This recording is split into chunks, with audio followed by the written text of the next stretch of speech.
conseil municipal. On a interne 1, 2, 3, 4, 5, 6, 7, 8, 9, 10. Le quorum. Je m'en vais, le quorum. Effectivement, M. Cafani.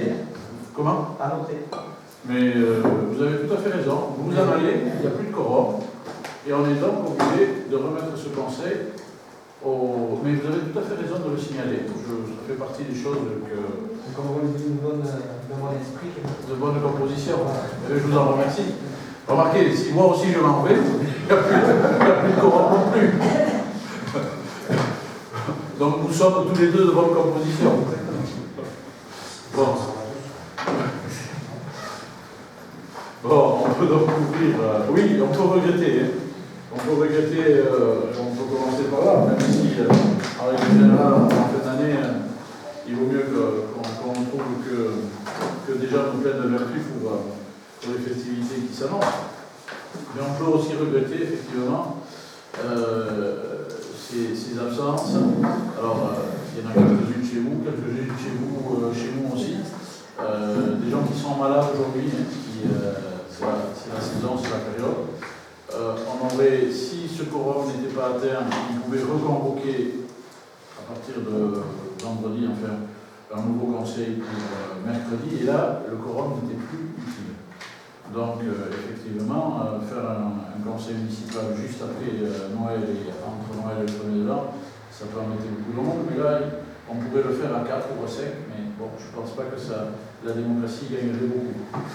Donc, effectivement, si je peux rajouter une chose, actuellement, vous avez une enquête qui a été lancée par le Sénat, sur laquelle s'interroge sur l'attractivité du poste d'élu dans nos communes. Donc, si vous avez des idées, vous pouvez toujours participer à cette enquête.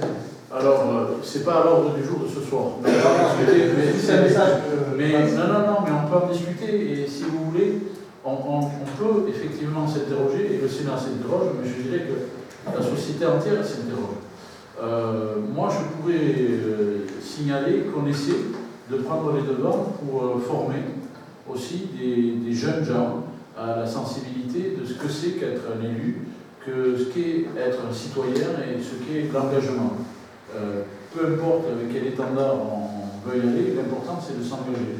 J'en veux pour preuve une réunion qui aura lieu dans quelques jours ici, qui a déjà eu sur laquelle on a déjà eu l'occasion de donner un peu de visibilité.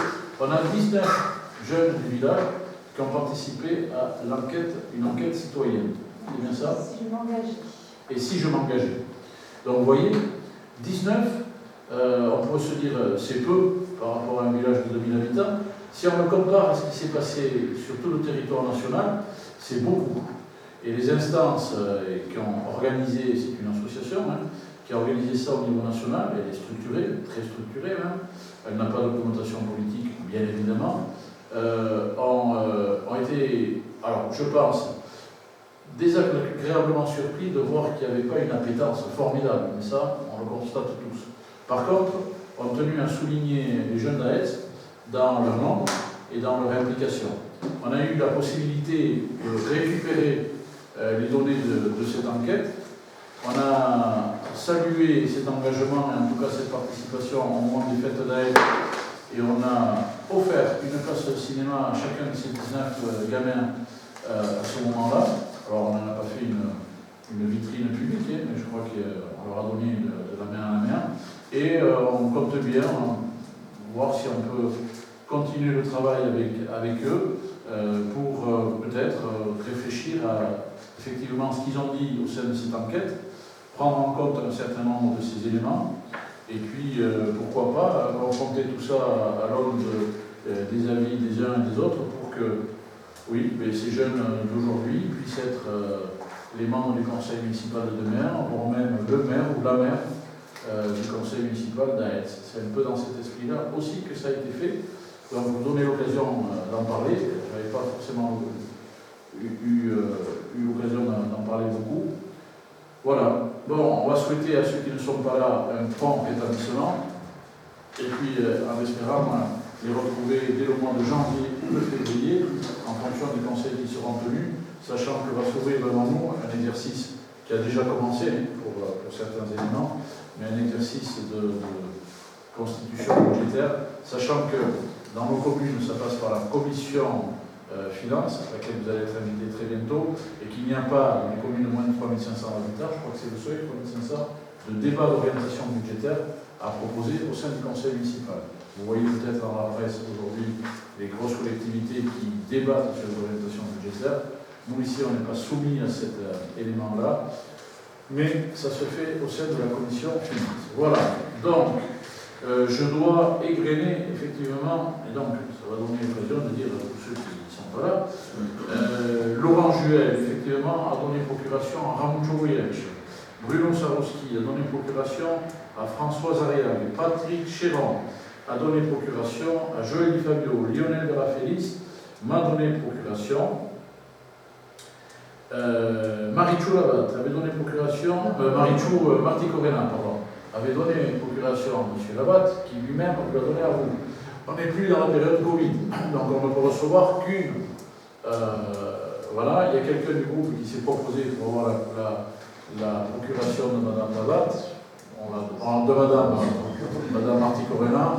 On ne donne pas la procuration de Mme Marty Corena à quelqu'un du groupe majoritaire.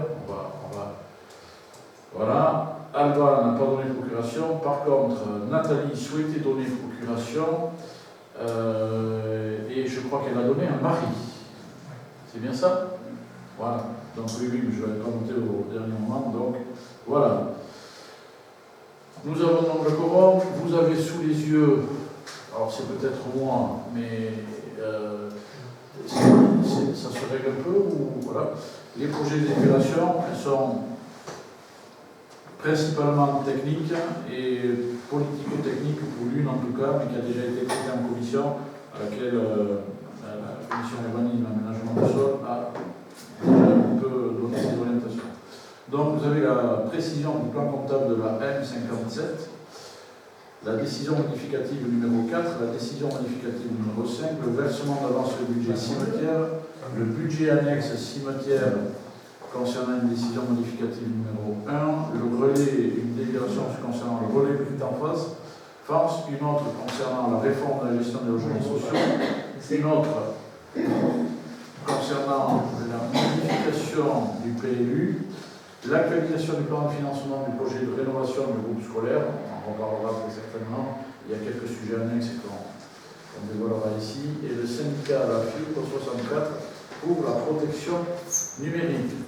Nous allons décider à l'unanimité que la secrétaire de séance sera donc Laetitia, en te remerciant Laetitia. C'est ce qui nous permet effectivement d'établir des comptes rendus à l'aide aussi de l'enregistrement vidéo qu'on met régulièrement sur notre site internet, j'espère, pour que tout un chacun, s'il ne s'appelle pas M. Depierre, puisse consulter les débats de ce conseil municipal. J'en viens au compte rendu des décisions du maire. Excusez-moi, oui. Ah non, l'approbation, pardon. D'abord, c'est l'approbation du PV. Oui, l'approbation du PV. L'approbation du PV, vous l'avez eu en copie numérique attachée. Est-ce qu'il y a des commentaires, des observations, des corrections à y apporter? Non, ça va? Donc il était fidèle. Je vous remercie. Concernant le compte rendu des décisions du maire, alors il y a plusieurs choses effectivement. Travaux de voirie, pardon. Ah oui, c'est. De la dernière fois, il n'y a pas de décision en compte rendu des décisions. Oui, c'est pour ça que vous avez l'agglomération.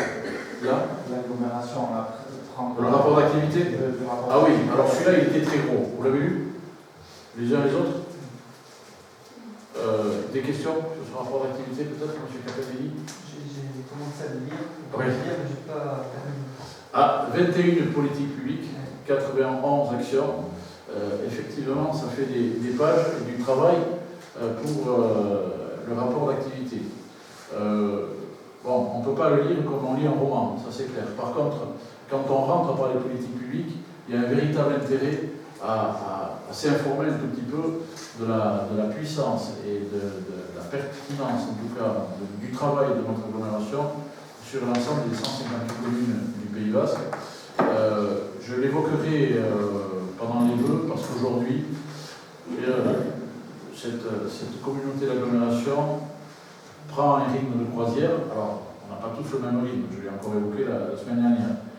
Mais c'est un gros paquebot qui est sur un cap qui est défini par les élus de ce territoire, 253 élus, je crois, le conseil permanent et le conseil exécutif. C'est une littérature intéressante et en tout cas très très importante pour tout ce qui concerne certaines politiques publiques. À titre d'illustration, il y a quelque chose qui va changer au 8 janvier sur notre village et qui est du concret. Une réunion publique nous a informé de ces évolutions-là. Je veux bien parler de la collecte des déchets sur notre village à partir du 8 janvier. En ce moment, il y a le déploiement des bacs et ou, on va dire, des points d'apport volontaires. À partir du 8 janvier, on aura une collecte hebdomadaire concernant ce qu'on appelle la poubelle noire, les déchets ménagers. Voilà. Ah oui, pardon, tu pourrais en parler puisque tu sais. Et puis concernant le tri, l'évolution du tri, c'est bien la poubelle jaune.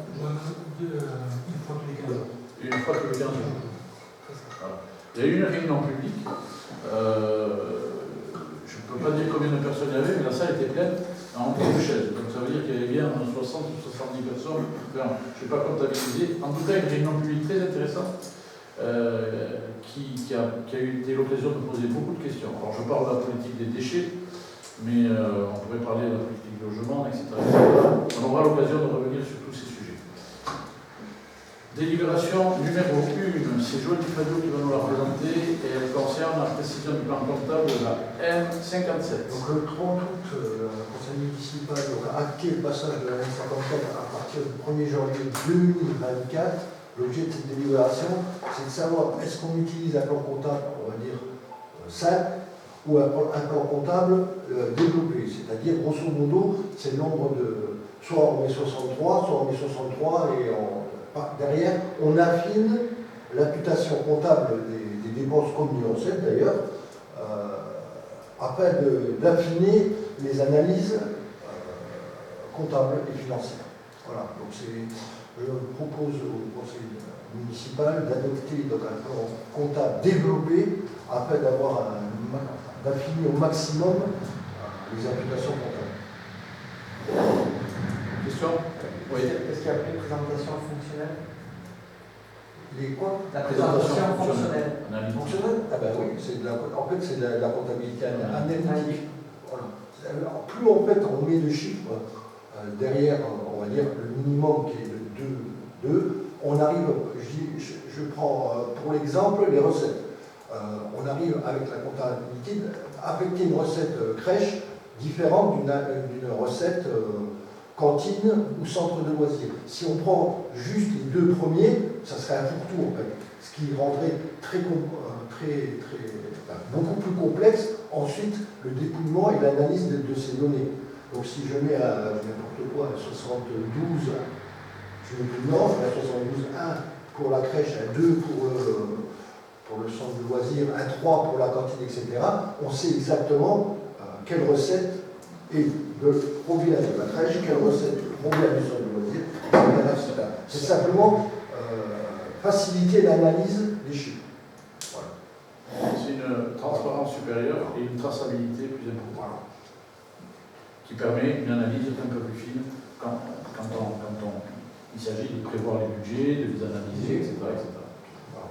C'est purement technique. Hein. Est-ce qu'on peut voter? Alors c'est technique, oui, mais il y a une utilité. À mon sens, indispensable. Ouais, il y a une utilité. De plus en plus par rapport à ça, vous savez que dans les administrations et les collectivités territoriales, on avait des comptabilités miroirs avec le fameux compte de gestion, compte, etc. De plus en plus, on se rapproche, on converge vers les mêmes nomenclatures que dans le privé. Voilà. On peut voter? Abstention, proposition, je vous remercie. La décision modificative numéro 4, qui est la délit, numéro 2. Joël Fabio. Alors, voilà. Alors, l'objet de cette délivre, en fait, a été demandé par le Trésor public concernant donc, une avance sur chanté avec Eurovia. Donc c'est une régularisation, il y a une erreur d'imputation comptable il y a un certain temps, plusieurs mois. Il s'avère qu'entre l'avance qui a été faite et qui était TTC, le remboursement d'avance, il a été fait en hors taxe, donc il y avait déjà un problème à ce niveau-là, et en plus, l'imputation comptable de cette avance a été mise au mauvais endroit. Donc j'ai été alerté, nous avons été alertés par le trésorier qui nous demande de régulariser au plus vite, ce qui est logique avant la fin de l'année, cette imputation comptable, et c'est ce que vous voyez ici, et vous apercevez que grosso modo, il n'y a pas de recettes que de dépenses, ce qui est un peu logique. Voilà, avec des recettes supplémentaires qui ont été prises sur la taxe d'aménagement. Voilà. L'erreur vient d'où? D'imputation. Qui fait l'erreur? C'est chez nous. C'est chez nous. Ah, oui. Mais en d'imputation. C'est pas chez le trésorier. Le trésorier, lui, on est en comptabilité miroir. Parce qu'il a commencé déjà le travail de l'année, on est d'accord. Donc il s'est aperçu qu'il y avait une mauvaise imputation, donc il nous a alerté par mail, on nous a invité à régulariser, il nous a donné donc les imputations, il a fourni les imputations nécessaires pour régulariser la chose. Elles sont présentées ici, donc je vous demande de bien vouloir accepter cette régularisation comptable. Erreur matérielle. Non, mais sur l'avance, pareil, difficile de faire des erreurs. Non, mais c'est pas sur la. C'est parlé de l'avance, il y a deux moments. Il y a le mot sur l'avance et l'imputation. Il y a eu une erreur sur la récupération de l'avance. C'est-à-dire qu'on a récupéré. Hors taxe, c'était des Voilà. Il y a eu en termes de comptabilité, il n'y a pas le logiciel Chorus là, qui existe pour déposer les situations, etc. Oui, on est d'accord. Mais en plus, c'est greffé une imputation au mauvais endroit. D'accord? Donc, et en fait, quand on fait la balance de l'opération, on s'aperçoit que quand on a passé cette délire, il y a 660 €, alors peut-être, parce que c'est le comptable qui nous a sorti, 638 €, d'accord? En fait, que nous doit Eurovia. Donc c'est 638 € pour régulariser définitivement toute l'opération. On a choisi de déduire sur la dernière facture Eurovia. Voilà, c'est tout. Et une fois que la délibla est passée, je crois que le mandat peut-être est déjà passé, je ne sais pas, les 660 sur la facture. Ça sera encore, juste après. Voilà. Et donc on aura une situation d'avance qui correspond exactement à ce qu'elle a dans sa comptable. On peut voter? Abstention? Merci. Vote négatif, je vous remercie. Nouvelle. C'est la ligne numéro 3, oui, c'est une nouvelle DM numéro 5 et qui concerne le budget annexe cimetière. Là, il va falloir suivre. Il va falloir, très simplement, on avait fait provisionner un montant l'année dernière pour les travaux du cimetière à 135 000 €.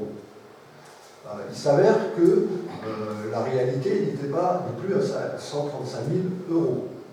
D'accord? Donc, qu'est-ce qu'il faut faire? Il n'y a pas trop de choix, il faut aller chercher des crédits. Or, on s'aperçoit que sur la ligne installation matérielle et outillage, on n'a pas dépensé le budget. Donc, on a diminué la ligne installation matérielle pour l'affecter sur autre établissement public. Ce compte-là n'étant qu'un compte transitoire. Il faut lier cette délibération avec la suivante. Parce que si vous regardez le 27 638 sur la délibération numéro 3 et la délibération numéro 4, ce même compte, vous voyez, il est en plus d'un côté et en moins de l'autre. En fait. C'est un compte transitoire, uniquement. Est-ce que vous voyez ça? Oui ou non? D'accord? Il s'annule en fait. C'est juste pour passer.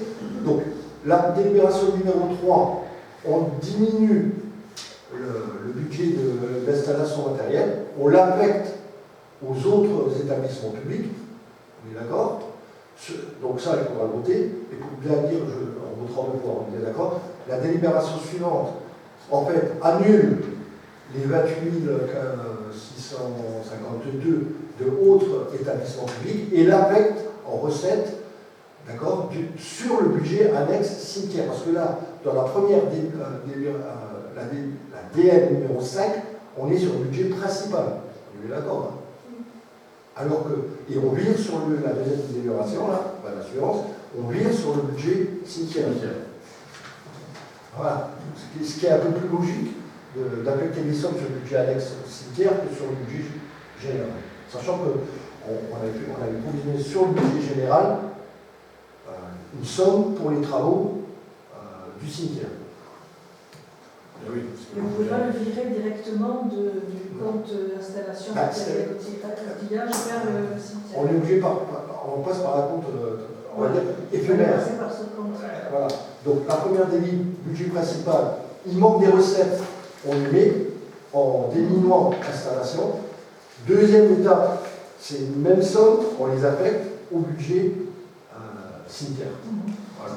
Alors évidemment, moi aussi, ma logique, c'était pourquoi passer par un compte transitoire. Alors, mais bon, c'est la pratique. C'est la pratique comptable. C'est la pratique comptable. La nomenclature comptable. Alors tiens, pour votre information, on va en profiter. On a reçu cette semaine Mme Pérez, qui est l'agent de la trésorerie, qui est chargée de suivre notre collectivité au niveau de la trésorerie. Il y a une réorganisation. À titre informatif encore, on passe la trésorerie d'Asparer à la trésorerie de Saint-Jean-de-Luz.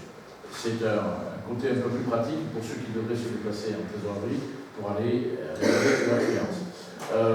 Dans la libération précédente, on a vu qu'on changeait de nomenclature comptable. Mais ce qu'on sait par exemple dans la nouvelle comptabilité, la M57, c'est bien celle-là, par rapport à la M14, c'est qu'on va avoir une fongibilité. Et c'est de ça dont on parle. Une fongibilité des crédits, je veux dire, générale sur tout le budget. Donc à la limite, ça sera peut-être possible. Alors que dans ce budget-là, dans ce budget principal-là, on a une fongibilité par chapitre. À l'intérieur du chapitre, on peut C'est fongible. Par contre, dès qu'on change de chapitre, hop, il faut passer par là et une décision modificative budgétaire. Là, non seulement on est sur 2 chapitres, mais on est surtout sur 2 budgets. Un budget principal et un budget annexe.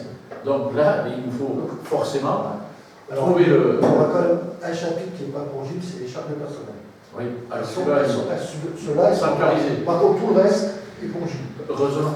Et que ce soit en fonctionnement comme en investissement. C'est-à-dire qu'on n'aura plus besoin de passer des DM d'une opération à une autre, les opérations elles-mêmes le sont.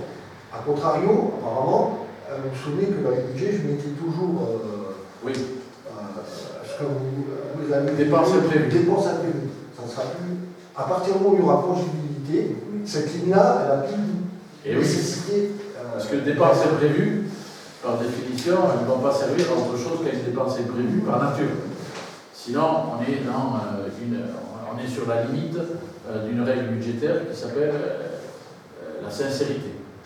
Voilà. Donc, il y avait des petits outils comme ça, mais là, ils existent parce que derrière, techniquement, on pourra rendre fongible ces lignes. Est-ce qu'il y a une question, commentaire? Par exemple, en M57, la DM5, à la limite, elle n'aurait même pas besoin d'être, parce que comme la maison où ils sont fongibles, Globalement, l'opération consiste de manquer le budget de 135 000 à 163 000. Oui. Oui, forcément. Oui, parce que les travaux... on avait provisionné 135, il s'avère que la réalité, c'est plus. Je voulais le dire à la ferme, mais Marie, tu peux peut-être en dire un petit mot sur l'avancement des travaux du cimetière. J'y étais cet après-midi, donc dis un petit mot peut-être. Donc les travaux du cimetière sont déjà avancés, quasiment terminés. Ils ont fait les bétons désactivés hier après-midi. Vous avez dû les voir aujourd'hui. Je les ai vus, mais je pense qu'il faut les réactiver après parce que c'est pas le produit fini qu'on voit encore. Ou c'est le produit fini. Ouais. On a réunion demain, voilà, c'est quasiment terminé. Parce qu'entre ce qui avait été proposé et ce que j'ai vu, mais bon, encore une fois, je ne suis pas un spécialiste, mais je me suis dit qu'il y a peut-être une chape qui doit dégager pour retrouver un grain un peu différent, parce que là c'était vraiment très blanc, mais bon. Mais après, oui, il y a du travail qui a été fait. J'avais une autre question, excusez-moi, mais je regarde en même temps la chose. On a mis à niveau ces caveaux. Il y a eu de l'apport de terre pour pouvoir... non, on a tout fait en débris ramblé. D'accord. D'accord. Parce que ça change assez sensiblement la typologie du terrain. Oui, tout ça. Mais c'est un cimetière qui se veut respecter les normes d'accessibilité, donc on doit 15% respecter une planitude assez prononcée partout. Et ça veut dire que dans le bas du terrain, il va y avoir un décroché ou il va y avoir un décroché parce qu'on était déjà sur une déclivité du terrain un petit peu, on est assez haut sur les derniers caveaux, donc il y a un décroché et on continuera plus bas. Après, il y aura un autre décroché D'accord. dans quelques années. Oui. D'abord, on va faire toute la première partie plane et après, on pourra aménager la deuxième partie. Et à titre informatif aussi, il y a un travail qui va être mené sur le règlement de ce cimetière, de cette nouvelle entité de cimetière, qui prendra appui sur l'ancien, mais qu'il nous faudra rafraîchir pour certaines considérations et permettre de pouvoir le gérer dans l'esprit de ce qu'il a été voulu. Voilà. D'autres questions, M. Catanini? Non. On passe au vote de la 3 puis de la 4, même si elles sont liées. Délibération numéro 3, des abstentions, vote contre. Vote contre, très bien. Ça c'était pour la 3. Délibération numéro 4, c'est celle qui passe au cimetière. Sachant que je rajouterai que c'est une avance du budget général au budget cimetière, et lors d'une délibération précédente, on avait acté que le budget cimetière reverserait au budget général cette avance sur 10 ans. Voilà. D'accord. Or, à l'époque, on avait fait ça sur la base de 135 000.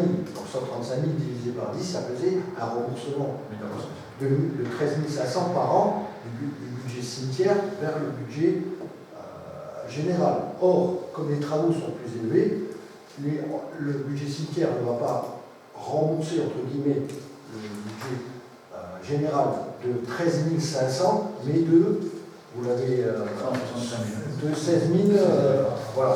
C'est-à-dire c'est les travaux divisés par 10. Voilà. C'est dans cette même délibération.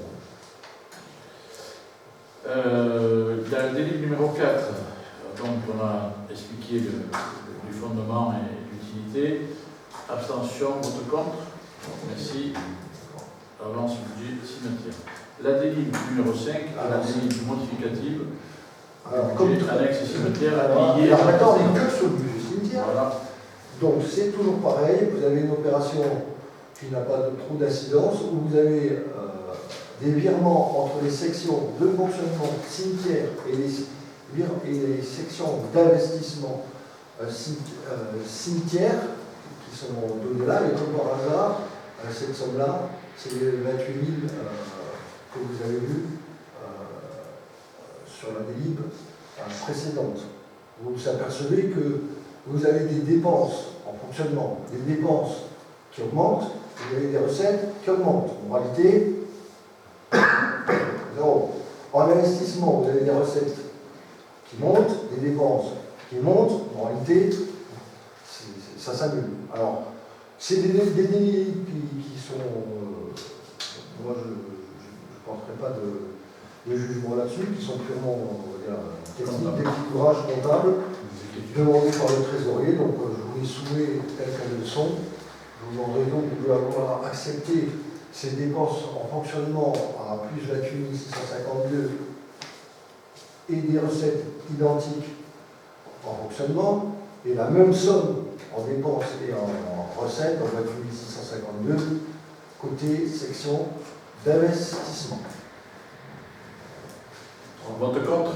Merci. Abstention. Pardon, je n'ai pas signifié s'il devait y avoir un débat. Très bien. Il y a position de principe. Donc, vote contre, abstention. Deux votes contre, oui. Voilà. Délit numéro 6, c'est une délibération sur le relais petite enfance qui va nous être présenté par Odette. Alors, depuis le 1er octobre 2019, la commune de Saint-Jean-de-Luz a mis en place un nouveau relais d'assistante maternelle en partenariat avec les communes d'Aetz, Asquin, Cibourg et Guétari et la caisse d'allocation familiale, afin d'assurer un service de proximité et de qualité à l'ensemble des familles concernées. Une convention a été signée entre la commune de Saint-Jean-de-Luz et les 4 communes concernées. Un avenant à cette convention a été formalisé en vote du conseil municipal en juillet 2022 afin d'acter l'intégration de la commune d'Arbonne dans le RPE, la nouvelle appellation du relais petite enfance. À petits pas, au 1er janvier 2022, et revoir ainsi la participation de ces communes suite à cette intégration et suite à la fin du contrat enfance-jeunesse sur ces communes. Cet avenant numéro 1 avait pour objet de modifier la participation financière de la commune concernée suite à l'intégration de la commune d'Arbonne dans le RPE et suite à la fin du contrat enfant-jeunesse versé par la caisse d'allocation familiale aux communes intéressées. Afin de poursuivre cette convention, il est proposé de signer un deuxième avenant. Cet avenant numéro 2 a pour objet de confirmer la participation financière de la commune concernée suite au passage à la convention globale territoriale et au bonus territoire versé par la caisse d'allocation familiale à la ville de Saint-Jean-de-Luz. Le conseil municipal décide de modifier l'article 3 de la convention initiale et modifier comme suit. Pour l'année 2023, le montant forfaitaire de la participation financière de la commune d'Aetz est fixé à 1 763 €. C'est exactement le même montant que l'année précédente. Voilà, et c'est ce qu'on retrouve dans l'article 2 de la convention, de l'avenant numéro 2 de la convention de participation financière pour relais petite enfance à petite part. Voilà. Alors je sais que je peux la signer en suivant, mais il y a marqué le maire ou son adjoint délégué. Alors je vais laisser la possibilité à l'adjoint délégué de bien sûr signer cette convention, puisque c'est marqué et que s'il n'y a pas de difficulté légale particulière, ce sera avec plaisir. Donc tu la signes. Vous la votez. Pardon, oui, et juste pour faire, on a un certain nombre d'assistantes maternelles sur le territoire, on peut s'en féliciter. Elles sont au nombre de 7, elles travaillent toutes, et je crois qu'il y a peu de places possibles. Il y a une place. Une place. Et qui va oui, voilà. Évidemment, on travaille en étroite collaboration, il faut s'en féliciter, avec ce relais, avec la crèche, avec la politique petite enfance, parce qu'Odette est à l'articulation de tout ça. Vous savez que il y a des choses qui bougent avec la CAF dans ces environnements-là. On va peut-être arriver à signer un contrat territorial global, c'est bien ça? CTG. Voilà. Un CTG. On n'y est pas tout à fait encore. On est en train de batailler avec les instances départementales. Enfin, tout ça pour dire que sur Aetz, on peut se féliciter du travail qui est mené par ces assistantes, du service qu'elles rendent, de la collaboration qui existe entre ces professionnels de la petite enfance. J'en veux pour preuve une conférence, excusez-moi, mais on peut peut-être la signaler, tu peux peut-être en parler, Odette? Oui, il y a eu cette semaine une conférence avec Adèle Bouton, une orthophoniste, qui a réuni à peu près 35 assistantes maternelles, parents d'élèves, personnel de la crèche, etc., dans la commune d'Aetz. Il y avait des assistantes maternelles des communes environnantes aussi. Voilà, c'était une conférence excessivement intéressante sur les professionnels qui habitent Arbonne. Voilà, qui est une personnalité reconnue. Et d'ailleurs, on ne va pas s'arrêter là, puisqu'il y aura une nouvelle conférence le 23 janvier à 19h à Culture Choucois. La thématique, vous êtes les punitions. Voilà.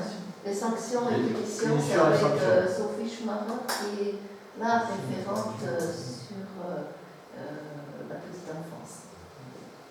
Voilà, ça tombe bien, c'est juste après le Père Noël. Donc, c'est quand le 23 janvier. Ah,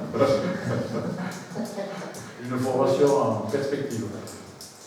Bon, est-ce qu'il y a des questions, des commentaires, des observations? Non.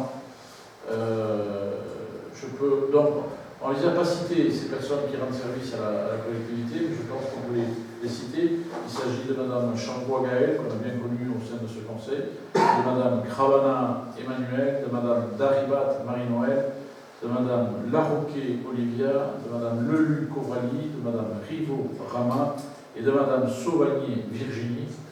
Voilà, donc ce sont des professionnels qui exercent sur AETS et on peut les en remercier. C'est important d'avoir ces moyens de garde au sein d'un village où simplement 12% de la population y travaille, tous les autres devant partir, revenir au soir, etc. On vote cette délibération, qui est la délibération numéro 6, abstention, opposition, je vous remercie. Délibération numéro 7, c'est une délibération, alors on a hésité avant de la faire passer, tu peux en parler Odette, on l'a fait passer quand même parce qu'elle pose le principe, on aurait pu attendre un tout petit peu, ça ne changeait pas grand chose, par contre c'est important d'être informé de ce qui se passe sur ces éléments de gestion de réservation de logements sociaux.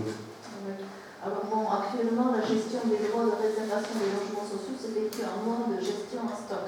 Les logements faisant l'objet de réservation étant identifiés à l'adresse, c'est-à-dire que chaque logement est fléché, c'est-à-dire un logement réservé par l'État, réservé par Action Logement, réservé pour la commune, etc. C'est logement par logement, voilà, qu'ils sont fléchés. Donc la loi évolution du logement, de l'aménagement et du numérique, la loi ELAN, de 2018-1021 du 23 novembre 2018 et le décret 2020-145 du 20 février 2020 dispose que dorénavant les réservations doivent être gérées en flux annuel, ce qui signifie que la part des droits de chaque réservataire s'exprime en pourcentage des logements rendus disponibles à la relocation. La signature d'une convention de réservation en flux entre le bailleur et chacun de ses réservataires est rendu obligatoire au plus tard le 24 novembre 2023, donc c'est pas encore fait, c'est bon. Il y a un peu de retard dans l'image. En vertu de la loi relative à la différenciation, la décentralisation, la déconcentration, la simplification, numéro 2022-2017, du 21 février 2022. Une action d'information sur cette réforme a été menée auprès des commissions territoriales entre janvier et mai 2023 par la communauté d'agglomération et les bailleurs sociaux. Sous l'impulsion de la communauté d'agglomération Pays Basque, dans un double objectif d'harmonisation et de simplification de la démarche, les bailleurs sociaux du territoire ont travaillé ensemble à la rédaction d'une convention type sur la base de principes partagés.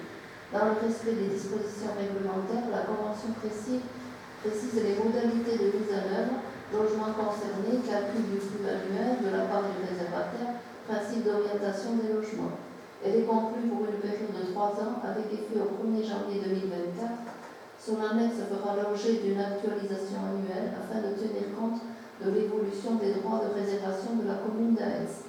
Au regard des dispositions de la loi, la convention ne pourra être signée qu'après que l'État réservataire prioritaire aura conventionné avec les bailleurs au titre de son contingent, ce qui est de 30%. C'est ce qui bloque en ce moment parce que l'État n'a toujours pas signé cette convention type. Vu le code de la construction et de l'habitation, notamment, on va le lire, on sait le lire et c'est parce qu'il y a des détails. Le conseil municipal est invité à approuver les termes de la convention type si annexée, convention bilatérale de gestion en flux des réservations de logements sociaux avec les bailleurs sociaux implantés sur le territoire communal et relative à la période 2024-26. Autoriser M. le maire pour son représentant à la signer autant de fois que nécessaire. Alors, si mes souvenirs et informations sont bonnes, on a 2 ou 3 bailleurs sociaux maintenant. Le code, HSA et l'Office 64. Voilà. Alors, je ne sais pas si vous voyez ce que ça veut dire. Ça veut dire qu'on va, dorénavant, on aura un peu plus de souplesse dans le type de logement que l'on. Par exemple, avec l'Office 64, on a 2 T3 réservés communes et 2 T4. Dorénavant, on a donc 4 logements, on pourra choisir une autre typologie, c'est-à-dire un T2. Si momentanément on a besoin d'un T2, on ne sera pas obligé de prendre le T4 qui est réservé. Ça donne un peu de souplesse. Voilà, c'est moins contraignant et on est dans de l'adaptabilité un peu plus importante. Ça s'adapte aux besoins des gens. Aux besoins de la commune. Bon, après, dans la commune, les besoins que l'on a, c'est surtout des T3, T4.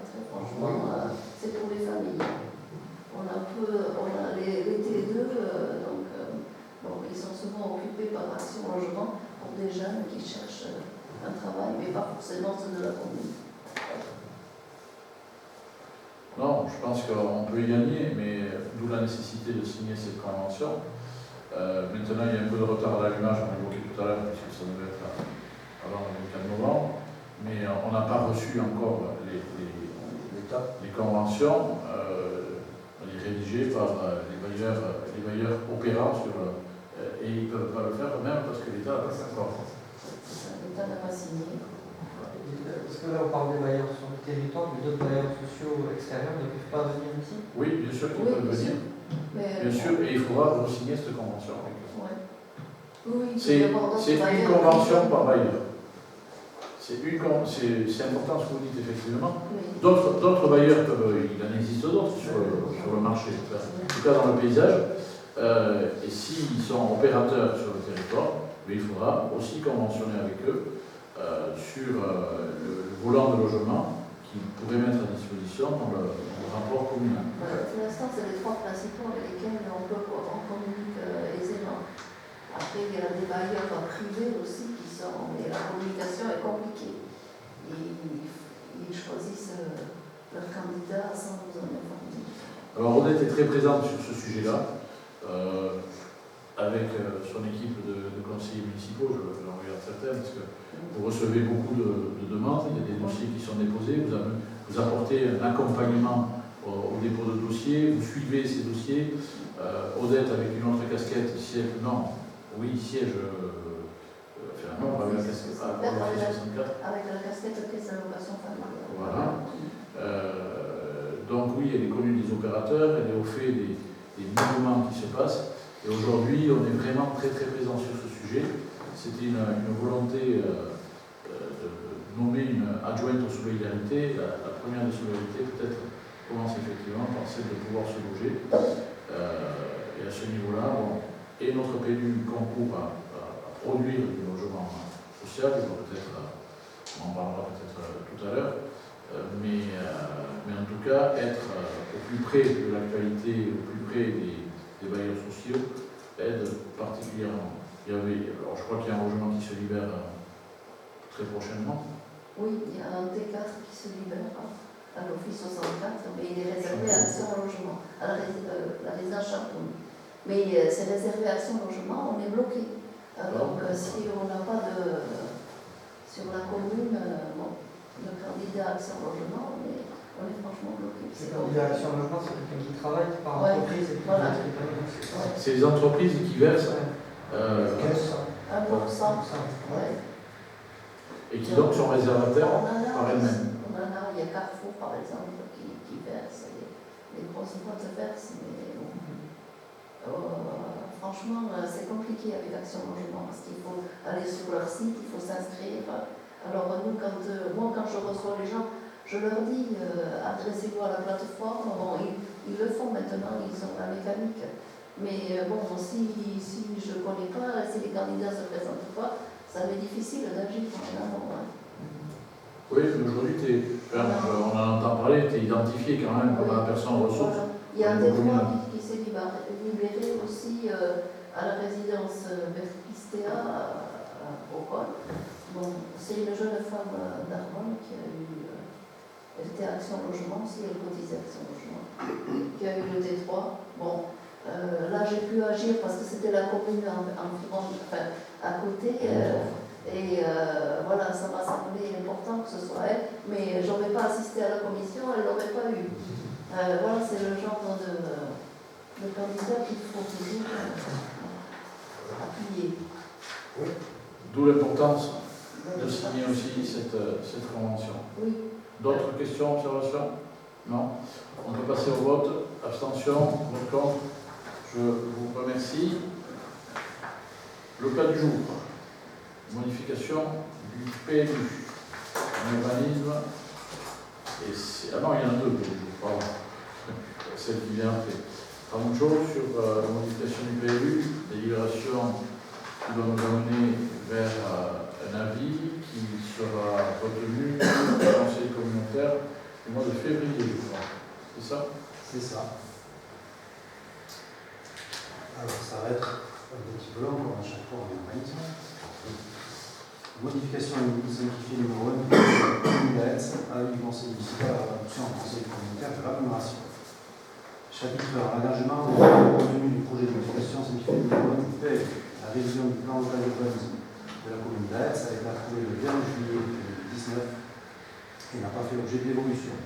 Après 3 ans d'application du document, par décision du président du 6 avril 2023, la communauté d'agglomération de Bélas a engagé une procédure de modification simplifiée numéro 1 du plan local d'urbanisme afin d'apporter divers ajustements au règlement écrit entrant dans le champ d'application de la procédure de modification simplifiée définie à l'article 153-45 du Code de l'urbanisme. La modification simplifiée nous vise notamment à modifier les règles relatives aux servitudes de mixité sociale, à encadrer les changements de destination, à réglementer de manière plus spécifique et homogène l'aspect extérieur des constructions, à modifier les obligations en matière de stationnement, les règles relatives à l'implantation des piscines, aux conditions de dessert des terrains par les voies, à mettre en concordance le PLU avec le schéma directeur véhicule et à modifier le glossaire. Donc en gros, c'est un balayage réglementaire de l'ensemble, de la partie réglementaire du document.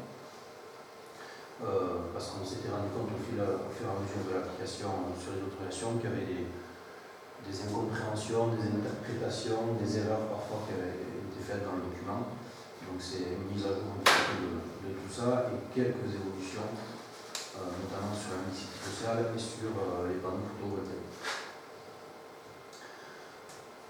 Chapitre de la décision de la MRAE, mission régionale d'autorité environnementale et les avis des PPA. Personnes publiques associées. Ce projet a été notifié pour examen au cas par cas à la MRAE et pour avis aux personnes publiques associées. Suivante. Monsieur le préfet des Pyrénées-Atlantiques, Monsieur le sous-préfet de Loyenne, Monsieur le directeur départemental des territoires de la mer des Pyrénées-Atlantiques, Monsieur le maire d'Aetz, Messieurs les présidents du Conseil régional de Nouvelle-Aquitaine, du Conseil départemental des Pyrénées-Atlantiques, du syndicat mixte, du SCOT Pays Basque et Seyance, du syndicat de mobilité Pays Basque de la communauté d'agglomération de Pays Basque, de la Chambre de commerce et d'industrie Bayonne Pays Basque, de la Chambre des métiers, de l'artisanat, de la Chambre d'agriculture de Pyrénées-Atlantiques. Le 3 juillet 2023, la MRAE a décidé de ne pas soumettre ce projet à l'évaluation environnementale. Par délibération du Conseil communautaire du 30 septembre 2023, la communauté d'agglomération Pays Basque a confirmé et motivé sa volonté de ne pas réaliser une évaluation environnementale sur l'avis conforme de la MRAE. Ce projet a par ailleurs reçu l'avis de 4 personnes publiques